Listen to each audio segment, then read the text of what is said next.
Kai Cenat speaks on the hate he has been getting since he opened up about his mental health, and he said, I was honestly gonna say what I was gonna say when I was ready to come back, but right now something is telling me to speak up. I'm not sad, I'm not depressed, but I need to bring awareness to mental health after some of the feedback I've been seeing. I know I'll get clowned more for this. A few days ago I decided to open up a little bit about what I've been thinking, and it's been so much love, but when I see some of the negative feedback I received, I got to see a glimpse of why people don't speak up about this more often. I just felt like I'd be able to talk to you guys on a more personal level about dealing with self-doubt and living in fear. I think a person like me speaking about this would encourage other people to step up too. So now let me explain how this all started. As I was very consistent in streaming, there were certain times I realized that I was losing touch of reality. I needed to take a step back and fully reset. I started to realize I wasn't even spending time with close friends and family behind the scenes as much as I wanted to. I can't imagine the things that people are going through on a deeper level. So for those people, let me speak up a little louder. I don't care if people look at me as a joke. DDG speaks on Kai Cenat's post talking about his mental health. People need to be more sensitive to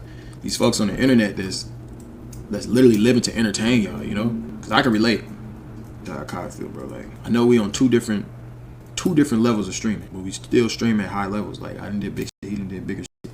But it's like, bro, this shit is never ending. The creativity that you gotta have for this shit makes your brain hurt. It ain't easy, bro. Have some sympathy for this. We get it. This player, nigga got money, this and that, the flashy, so the flashy, whoop you fucking do. But I pray to God, everybody that's broke and complaining, when somebody that's rich have a problem, get them all the money in the world. You can't pop it on a nigga who got a spectrum. Kai Cenat, stop calling your friends idiots, bro. Kai going through something, leave him alone. Oh. No, he's not. He's good. He grew a mustache.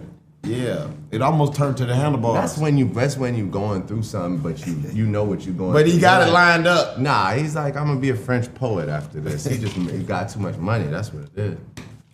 Suffering from success. DDG recently was in a club with Q-Madal. Previously, Q-Madal said this about DDG. I want to do more than just a stream with him. I want to do something else. Have fun. Something fun. Clay55 has just tipped $10.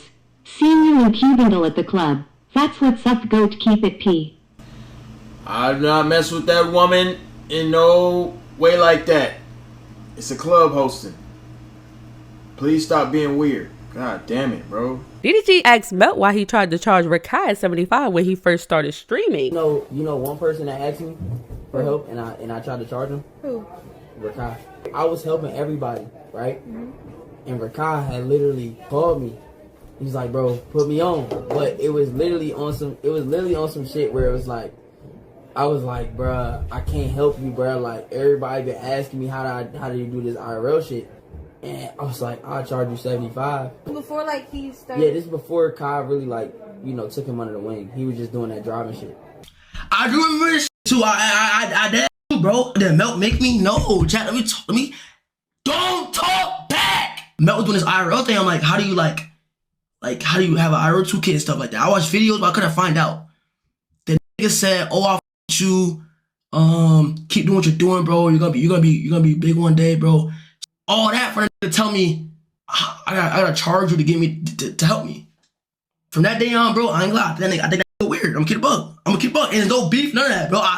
If I see him, I'll dab him up, bro. But that nigga's weird. I'm gonna keep it bug. That nigga's weird. Bro, I was really only helping friends and family, bro. I was helping like people that I knew, like. You tried to charge him to 75 though?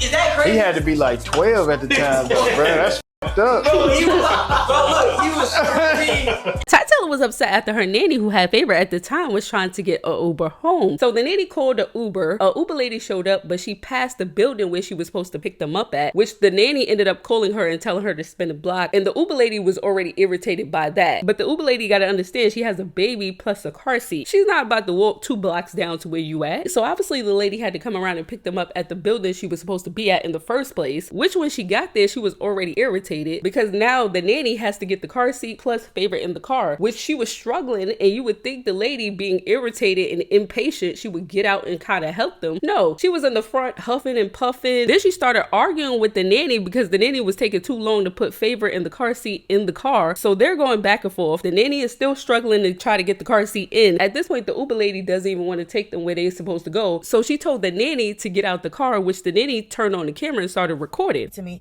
So she told her to get out the car.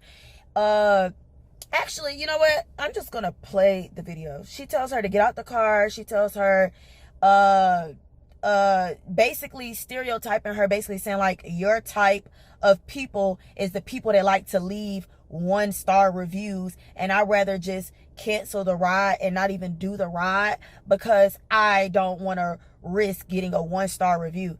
And my nanny is like, why would I give you a 1-star review? You don't know me. You haven't done anything to me that would make me give you a 1-star review. Yeah, you saw me struggling. You could have pulled over, but my nanny's not a petty person. She's not going to, I'm going to give her a 1-star review because she didn't help me put the car seat in the car. All she gave a fuck about in that very instant is making sure my child was safe and she got to point A and back to point B.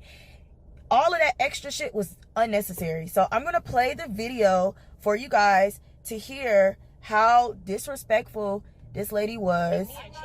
So, and just how, and she didn't have, and what pisses me off the most about the situation, she did not have a real reason why she was putting her out of the car. She just kept trying to make assumptions and fabricate stuff up in her head of the type of person that my nanny was. So this is what she said. This is the lady. This has the propensity to happen again. Okay, but what did I give you to base off of that? Because I asked you to come around and you see me struggling with a car seat and you went on the opposite. Hold on. This gave me a chance. You did.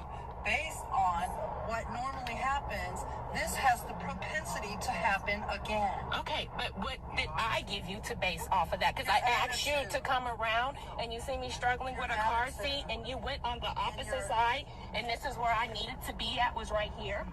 And I asked you to come around, and I was on the phone with Uber as well, and I asked him, can you tell her to come around? That's fine, but I want you to have a really great day. I'm going to have a blessed day, and you're going to have one too once you see what's going to happen. Okay. A 1-year-old baby, so please don't speak to her. Bye. Hold on, that wasn't even, hold on.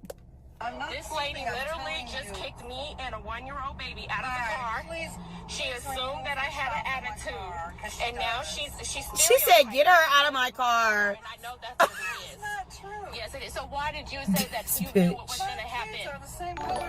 Why did you say that you assumed that it was going to happen? Stupid, because 90% of people do that.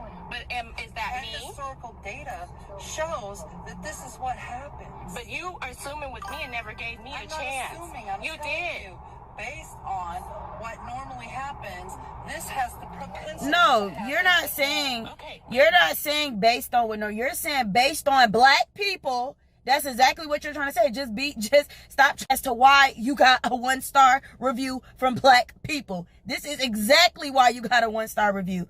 Like, what was the issue for you to pull closer so she could put the child in the car safely? She walks, y'all know 1-year-olds like to run, like she didn't want to let Favor's hand go and put the car seat in the car and Favor get, happy feet and walk off. What is the issue by you conveniencing your customer? Like, I really don't understand the issue here.